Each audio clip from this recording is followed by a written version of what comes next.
Sa isang malamig na panahon ng unang bahagi ng taglamig, isang babaeng estudyante ang tumawag sa kanyang kaibigan.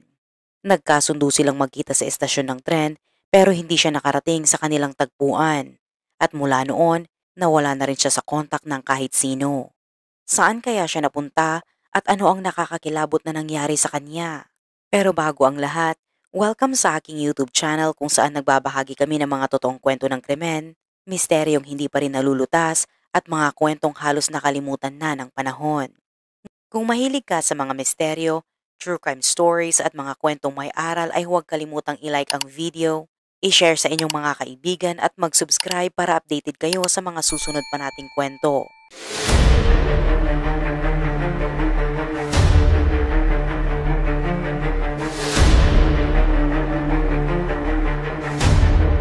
Ngayon, ipagpatuloy natin ang pagsisiyasat sa isa sa mga 10 pinakakontrobersyal na kaso sa kasaysayan ng Hong Kong. Ang kwentong ito ay naganap sa Happy Valley na matatagpuan sa katimugang bahagi ng Wan Chai District sa Hong Kong Island. Ang pangunahing tauhan sa kasong ito ay si Pinyok Ying, isang 16 na taong gulang na dalaga. Siya ang pang-anim sa 8 magkakapatid. Hindi sila nakatira sa Happy Valley kundi sa Tai Lung Wan sa silangang bahagi ng Hong Kong Island.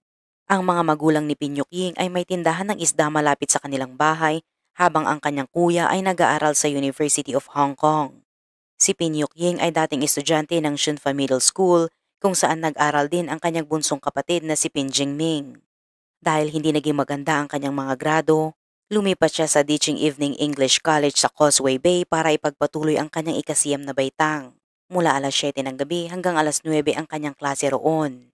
Minsan, tumutulong siya sa tindahan ng kanilang mga magulang sa umaga at karaniwan siyang umaalis ng bahay ng alas 6 ng gabi para sumakay ng tram papunta sa kanilang eskwelahan. Karaniwan siyang bumabalik ng mga alas 10 ng gabi. Habang papalapit ang Pasko, abala ang kanilang eskwelahan sa paghahanda para sa isang prom night. Kailangan niyang manatili pagkatapos ng klase para mag-ensayo ng isang dula kasama ang kanyang mga kaklase kaya mas gabi na siyang umuwi. Isang araw, umalis si Pinyok Ying para pumasok sa eskwela gaya ng nakagawian, ngunit hindi na siya muling nakita. Lunes, ika-16 ng Disyembre 1974, kahit malamig ang panahon, nagbihis si Pinyok Ying bandang alas 5 ng hapon at lumabas ng bahay ng isang oras ng mas maaga sa karaniwan. Bandang alas 6, tumawag siya sa matalik niyang kaibigang si Chen Bingbing na dati rin niyang kaklase sa Shunfa School. Madalas pa rin silang lumabas noon. Nanonood ng sine, namimili at kahit magkaibang eskwelahan na sila, nananatiling malapit ang kanilang ugnayan. Sa isang tawag, pinaalala ni Pinyok Ying na ibalik ni Chen ang isang cassette tape ng pop music na hiniram nito. Nagkasundo silang magkita sa Happy Valley Tram Station makalipas ang kalahating oras. Malapit lang ang bahay ni Chen sa Singwo Road kaya dali-dali siyang pumunta roon dala ang tape. Pagdating ni Chen Bingbing sa estasyon alas 6:30 ng gabi, wala pa si Pinyok Ying. Naghintay siya, ngunit pagpatak ng alas 7, wala pa rin siya. Dahil may ugali si Pinyok Ying na hindi sumisipot sa mga usapan, inisip ni Chen na baka hindi na naman ito sumipot kaya umuwi na lamang siya. Samantala, abala ang mga magulang ni Pinyok Ying sa tindahan ng gabing iyon. Pag-uwi nila, nagtaka sila. Wala pa ang kanilang anak. Dahil alam nilang may practice para sa play o dula, tinawagan nila ang mga kaklase ng anak. Ngunit ang sagot na nakuha nila ikinabahala nila.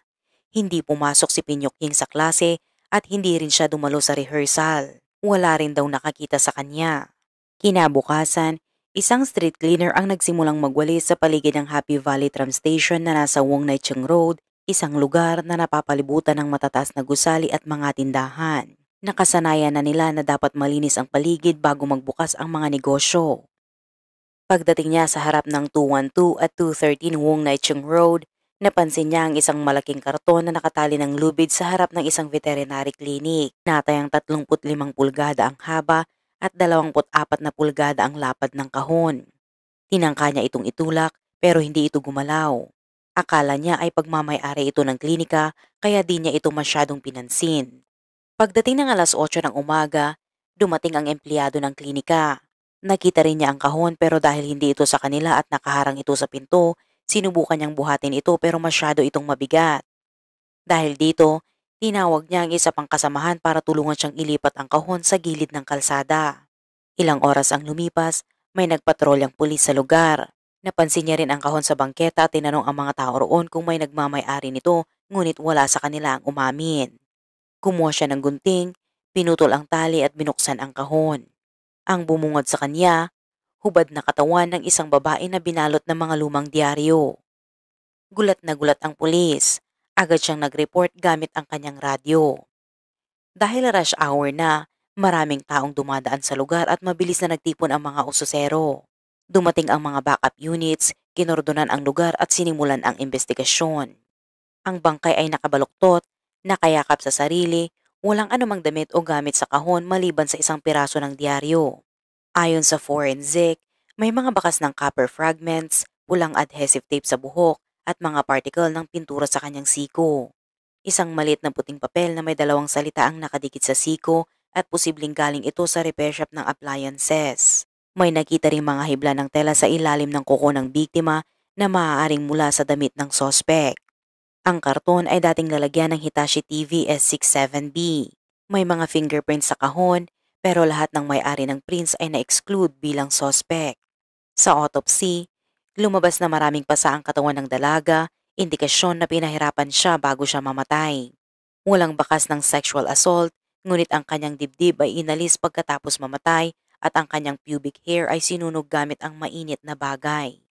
Batay sa laman ng kanyang tiyan, kumain siya 3 oras bago siya mamatay. Tinatay ang 12 oras pagkatapos ng kanyang kamatayan bago siya inilagay sa kahon. Manual strangulation gamit ang kanang kamay ng sospek ang sanhi ng kanyang kamatayan at ang oras ng pagkamatay ay nasa pagitan ng alas 6 ng gabi ng ika-16 ng Disyembre at madaling araw ng kinabukasan. Nagsuri ang mga pulis ng mga ulat ng nawawalang tao pero walang tumugma. Kaya't ipinakalat nila ang larawan at impormasyon ng biktima sa media, umaasang may makakakilala sa kanya. Sa di inaasahang pagkakataon, nabasa ng pamilya ni Pinyokying ang balita. Sa kanilang pagkabigla, kamukhang-kamukha ng biktima ang kanilang anak. 2 araw pagkatapos siyang mawala, nagtungo sila sa estasyon ng pulis para kilalanin ang bangkay. At doon nga, nakumpirmang ang biktima ay si Pinyokying, 16 na taong gulang. Agad na bumuo ng Special Task Force ang pulisya na pinangunahan ng isang kilalang detective. Sinimulan nilang subaybayan ang kilos ni Pinyokying bago siya mawala, kabilang na ang pag-interview sa kanyang kapatid na si Pin Jingming at ang kaibigan niya na si Ching Bingbing. Kwento ng kapatid, umuwi siya ng maaga noong araw na iyon matapos ang exams. Nakakain sila ng lunch ni Pinyokying bandang alas 4. Mga 7 minuto matapos iyon, tumanggap si Pinyokying ng 2 tawag. Tig-2 hanggang 3 minuto ang tagal.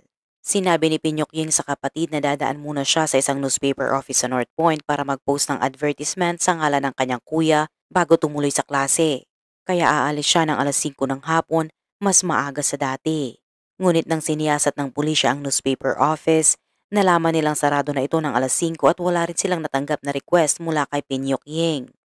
Samantala, sinabi ni Chen Bingbing na matagal na niyang kaibigan si Pinyokying mula pa nung nag-aaral sila sa Chenfa School. Kahit nasa magkaibang eskwelahan na, nananatiling malapit pa rin sila sa isa't isa. 6 na buwan bago ang insidente, bumili si Pinyokying ng cassette tape habang namimili silang magkasama at hiniram ito ni Chen. Sa araw ng pagkawala, tinawagan ni Pinyokying si Chen para ibalik ang cassette at nagkasundo silang magkita sa Happy Valley Tram Station. Pagdating ni Chen, wala pa roon si Pinyokying kahit alas 7 na. Sanay na siya sa mga cancel plans ni Pinyokying, 4 o 5 beses na siyang hindi sumipot sa mga pinag-usapan nila noon kaya inakala ni Chen na hindi na naman ito pupunta. Nakakagulat ang naalala ni Chen Bingbing tungkol sa huling pag-uusap nila ni Pinyokying. Sabi niya, maingay daw sa background at halatang nagmamadali si Pinyokying. Kabado ang boses nito. Dahil ramdam niyang kailangan agad si Pinyokying, dali-dali niyang kinuha ang cassette tape at nagtungo sa tram station. Hindi niya inakalang iyon na pala ang huling beses na maririnig niya ang boses ng kaibigan. Pagkatapos, nagtungo ang mga pulis sa Dicheng Evening English College sa Causeway, ang paaralan na pinapasukan ni Pinyokying para magsagawa ng investigasyon. Humingi sila ng attendance record para sa gabing iyon, pero ayon sa guro, nawawala raw ang listahan. Kinabukasan, matapos mawala si Pinyokying, pumunta raw ang pamilya nito sa paaralan para magtanong. Sinabi ng guro na hindi ito pumasok noong gabing iyon kaya inilagay niya ang attendance list sa isang tabi. Pero nang balikan niya ang attendance list, hindi na niya ito makita. Mahiwaga ang pagkawala ng listahan. Patuloy ang pagtatanong ng mga pulisya sa mga kaklase ni Pinyok Ying. Ayon sa kanila, masayahin at aktibo ito lalo na kapag may kinalaman sa ice cream. Wala itong boyfriend at bihirang makipag-usap sa mga lalaki dahil istrikto ang kanyang mga magulang. May hilig din si Pinyok Ying sa pag-arte at kasali siya sa isang Christmas play. Lagi siyang present sa mga rehearsals maliban na lamang noong araw na siya ay nawala. Kinumpirma ng pamilya niya ang mga sinabi ng mga kaklase. Ayaw daw talaga ni Pinyok Ying makisalamuha sa mga lalaking kaklase, ngunit may isang estudyanteng lalaki mula sa Taiwan na minsan nanligaw sa kanya. Tinanggihan ito ni Pinyok Ying. Matapos mabigo, nagpakalat umano ang lalaki ng mga chismis, kasama na ang maling balita na konektado raw sa sindikato ang pamilya ni Pinyok Ying. Dahil dito, natakot ang ibang estudyante na lapitan siya. Dahil sa pangyayaring iyon, pinuntahan ng ate ni Pinyok Ying ang lalaking Taiwanese para kausapin. Inimbisigahan din ng pulis ang posibleng kaugnayan ng lalaki sa kaso. Pero pagkatapos ng krimen, bigla na lang siyang nawala. Kalaunan, natuntun siya ng mga pulisya, ngunit napatunayan na may alibay siya at hindi siya ang salarin. Inakala ng mga pulis na siya na ang susi sa kaso, pero biglang nanlamig ang lead, kaya napilitan silang humanap pa ng ibang bakas. Sunod nilang tinutukan ang kahon na pinaglagyan ng katawan ni Pinyok Ying. Ayon sa investigasyon, ang kahon ay orihinal na lalagyan ng Hitachi 17-inch TV Model S67B. Ang modelong ito ay ibinenta sa Hong Kong sa loob ng 2 taon. Isang dealer sa Kwantong Road sa Kowloon ang exclusive distributor nito. Sinabi ng manager ng kumpanya na sa nakaraang 3 buwan, nakapagbenta sila ng 300 units ng modelong iyon, pero hindi sila direktang nagbebenta sa mga customers. Dumadaan ang benta sa 72 second-tier dealers sa buong rehiyon, kaya napakahirap tukuyin kung kanino galing ang kahon. Sinuyod ng mga pulis ang mga nakabili ng TV at tinanong kung paano nila itinapon ang kahon, pero walang umamin na sila ang nagtapon ng kahon sa Wong Nai Chung Road. Dahil dito, muling tinutukan ng hepe ng investigasyon ang kahon. Ang kahon ay orihinal na pambalot ng TV, pero ginamit ito para paglagyan ng katawan kaya siguradong mabigat. Hindi ito basta-basta madadala ng isang tao lang. Kung pipilitin, tiyak na magbabago ang hugis o di kaya masisira ito. Ngunit ang kahon ay maayos ang kondisyon. May lubid sa ilalim bilang suporta at may kaunting bakas ng pagkakahila, pero hindi ito durog o sira. Kaya nagpasya ang mga pulis na mag-eksperimento. Isang babaeng pulis na kapareho ng laki ni Pinyok Ying ang humiga sa loob ng kahon. Natuklasan nilang hindi ito kayang buhatin ng isang tao. Kung dalawa naman, madedeporma ang kahon. Kaya malaking palaisipan, paano ito nadala sa Wong Nai Chung Road? Sinuri ng mga pulis ang 50 modelong sasakyan sa merkado noon. Wala ni isa sa mga ito ang kasya ang kahon kahit sa trunk o di kaya backseat. Pwede sanang gumamit ng truck ang suspect, pero duda ang mga pulis. Ang Happy Valley ay mataong lugar at kung may truck doon, siguradong may makakakita o di kaya makakapansin. Wala rin namang ulat ng kahinahinalang truck sa lugar noong araw ng krimen. Kung gumamit nga ng truck, mas madali pang ang ilabas ang katawan sa mas liblib na lugar, hindi sana sa mismong kalsada ng lungsod. Habang pinag-iisipan ito ng hepe, may naisip siya. Paano kung hindi sa ibang lugar ginawa ang krimen, kundi doon mismo sa Happy Valley? May nahanap ding copper fragment sa katawan ni Pinyok Ying. Dahil dito, nagsagawa ng masusing paghanap ang pulisya sa lahat ng electrical workshop at factory sa Happy Valley. Umabot sa 750 electricians ang kinapanayam, pero walang nakuhang lead. Lumipas ang halos 20 araw, Disyembre na noon. Sa kalagitnaan ng field investigation, may isang pulis na aksidenteng natuklasan ang mahalagang clue. Sa itaas ng isang ice cream shop ay may atik na may lamang mga technical device, tools at mga cardboard boxes na tila isang mini workshop. Ang tindahan ay tinatawag na Anmi Ice Cream Shop na matatagpuan mismo sa Wong Nai Chung Road at katabi lang ng veterinary clinic kung saan natagpuan ang katawan ni Pinyok Ying. Naalala ng pulis na sinabi ng kaklase ni Pinyok Ying na mahilig siya sa ice cream. May kutob ang pulis na may kakaiba sa tindahan. 2 linggo matapos ang krimen, kumuha ng search warrant ang mga pulis para maimbestigahan ang lugar. Ang ice cream shop ay may 3 bahagi. Una, ang front area kung saan binibenta ang ice cream. Pangalawa, isang workshop sa likod para i-repair ang vending machines. At pangatlo, ang attic kung saan nakaimbak ang mga kagamitan. May nakita ring linya ng telepono sa atik. Sa investigasyon, nakita ng pulisya ang copper wire, pulang adhesive tape, pintura, cardboard boxes, welding machine at mga diaryo. Lahat ng ito ay maaaring konektado sa kaso ni Pinyok Ying. Ayon sa manager ng tindahan, ginagamit ang mga kagamitan sa atik para sa repair ng vending machines. Ang mga diaryo ay binili pa raw nila. Binabasa ito ng mga staff at pagkatapos ay itinatabi para i-recycle. Ang mga kahon naman daw ay puro maliliit at wala raw ni isa na kasya ang isang TV. Ibinigay ng manager ang shift schedule noong gabi ng krimen. At isa lang ang naka-duty, si Aoyong Pingkeng. Habang nagsasagawa ng paghahalughog, napansin ng mga pulis na kabado si Aoyong. Nanginginig ang kanyang mukha at tila hindi mapakali. Tahimik lang itong inobserbahan ng mga pulis at alam nila na may kakaiba. Kinabukasan, inaresto siya at inimbestigahan. Gumamit ng matinding pressure ang mga pulis. Binubuhusan siya ng soda sa ilong at sinasaktan. Pero nanindigan si Aoyong. Hindi raw niya kilala si Pinyok Ying at wala raw siyang kinalaman sa insidente. At dahil walang sapat na ebidensya, pinalaya rin siya ng mga pulis.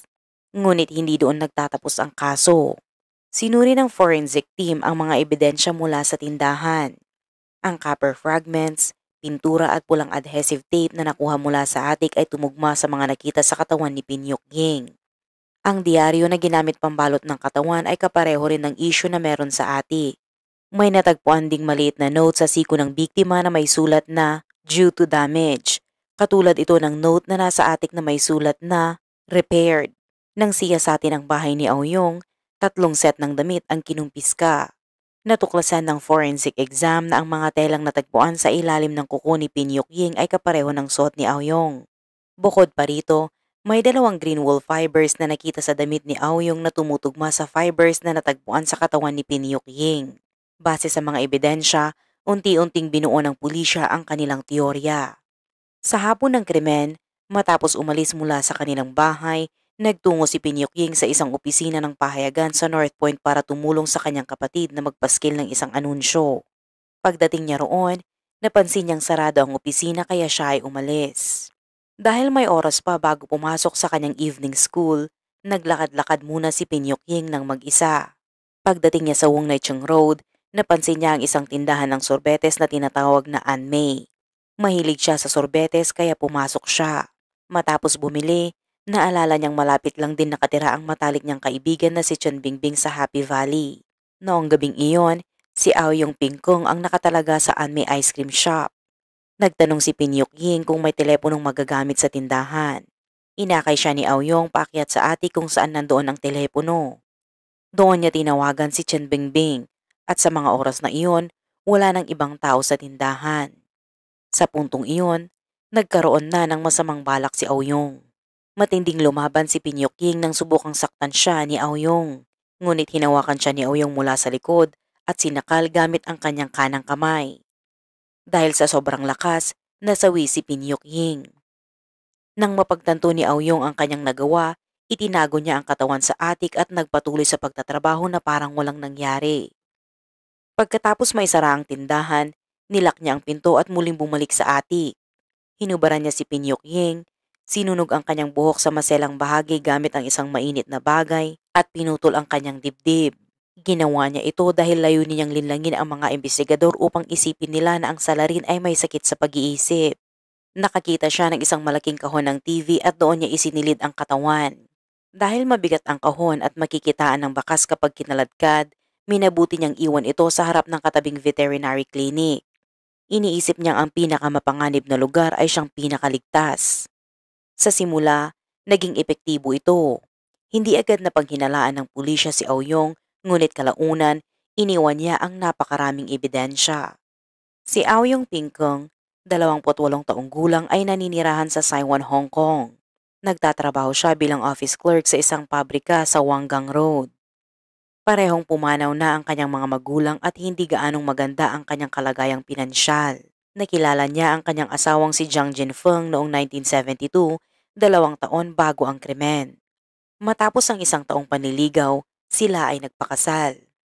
Masaya naman ang kanilang pagsasama at nagkaroon pa sila ng isang anak na babae. Noong taon ng krimen, buntis ang kanyang asawa sa kanilang ikalawang anak, isa itong lalaki. Upang madagdagan ang kanilang kita, nag-part-time si Aoyong sa Anme Ice Cream Shop 4 na buwan bago mangyari ang krimen. Ayon sa patakaran ng tindahan, isang araw lamang ang pahinga bawat linggo pero hindi ito ginagamit ni Aoyong upang mas kumita. Tuwing umaga, nagtatrabaho siya sa pabrika sa Kuntong mula alas 8 ng umaga hanggang alas 5 ng hapon. At pagkatapos, dederecho siya papunta sa Anmay. Karaniwan siyang dumarating ng 5:40 ng hapon at ang kanyang shift ay nagsisimula ng alas 6 ng hapon hanggang alas 10 ng gabi. Ngunit dahil sa dami ng gawain, kadalasan ay alas 11 na siya nakakauwi. Minsan ay naghahanda ng hapunan ng kanyang asawa, minsan naman ay sabay silang kumakain sa labas. Sa investigasyon ng pulisya, kinumpirma ng kanyang asawa na umuwi si Aoyong bandang alas 11 ng gabi na parang walang kakaibang nangyari. Inilarawan niya ito bilang masipag at may pangarap. Ganito rin ang pagkakakilala ng kanyang mga kapitbahay. Magalang at hindi pala sagot. Nagbalik ang pulisya sa Anme Ice Cream Shop upang mag-imbestiga. Ayon sa timekeeping records, dumating si Aoyong sa tindahan ng 5:40 ng hapon at nagtapos ang kanyang shift ng 10:30 ng gabi tulad ng karaniwan. Ayon sa manager, may 3 pinto ang dapat daanan bago makapasok. Ang rolling metal gate, makitid na pinto at isang kahoy na pinto. 3 tao lang din ang may susi ng lahat ng pinto at kasama na dito si Aoyong. Noong ika-3 ng Enero 1975, 3 buwan matapos ang krimen, opisyal na inaresto si Aoyong sa kasong pagpatay. At makalipas ang 6 na buwan, nagsimula ang paglilitis sa Hong Kong High Court. Binubuo ng 5 lalaki at 2 babae ang hurado. Habang isinasagawa ang paglilitis, itinanggi ni Aoyong ang lahat ng paratang. Ang mga hibla ng tela na nakita sa ilalim ng kuko ni Pinyok Ying ay tugma sa suit ni Aoyong. May mga kaparehong berdeng hibla sa katawan ng biktima, sa shop at sa bahay ni Aoyong. May natagpuan ding mga piraso ng tanso, papel at pintura sa katawan ng biktima na kapareho ng mga materyales sa attic ng shop. Ayon din sa timekeeping record, si Aoyong lang ang nagtatrabaho noong gabing iyon at siya lang ang may access sa lahat ng pinto. Gamit ang isang manikin, ipinakita ng pulisya kung paano isinilid ang katawan sa kahon at dinala sa lugar na pagtatapunan. Isinagawa rin ang simulation ng pagsakal sa biktima mula sa likod. May 15 saksi ang nagpatotoo tungkol sa nangyari. Isa na rito ang isang 19 na anyos na babae na nagtatrabaho sa San Pukong. 2 beses umanong sinunog ni Aoyong ang kanyang damit gamit ang sigarilyo habang siya ay papunta sa trabaho.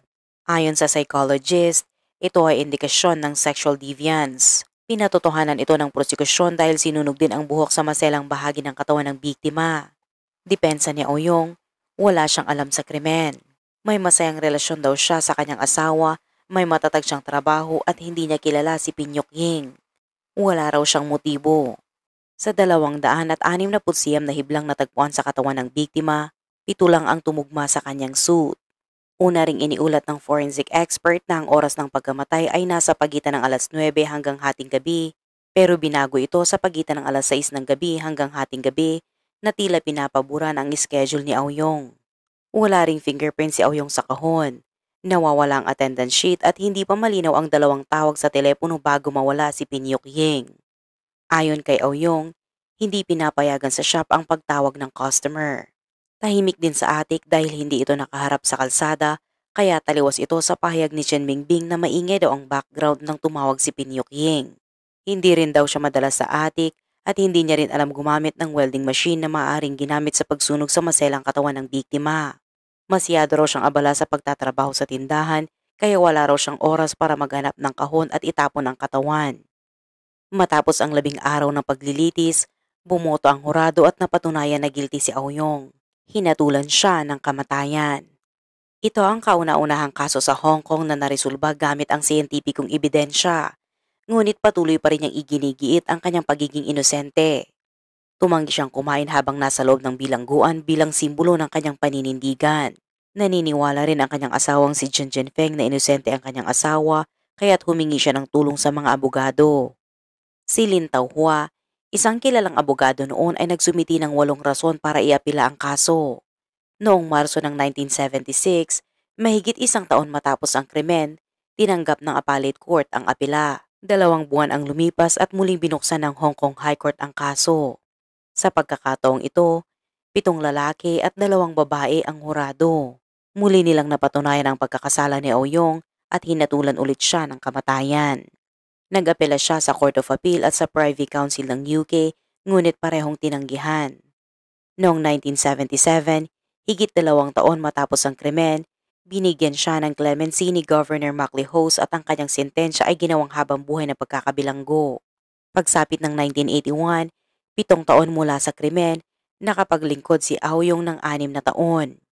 Habang nasa loob ng kulungan, ipinakita niya ang pagiging mabuting bilanggo sa pamamagitan ng pagtuturo ng braille sa mga bulag na kapwa niya preso. Gayunpaman, ilang ulit na tinanggihan ang kanyang hiling ng clemency dahil wala raw siyang tunay na pagsisisi. Pero ang totoo, hindi siya umaamin dahil naniniwala siyang wala siyang kasalanan. Sa taong ding iyon, nakipagdiborsyo sa kanya si Jiang Jinfeng at isinama ang kanilang anak. Noong 1990, 16 na taon mula nang mangyari ang krimen, sa wakas ay inamin ni Aoyong ang kanyang ginawang pagpatay at ikinuwento ang mga detalye ng krimen. Noong 2002, makalipas ang 28 taon, pinakawalan siya mula sa kulungan. Sa isang panayam matapos ang kanyang paglaya, muli niyang sinabi na wala siyang kasalanan.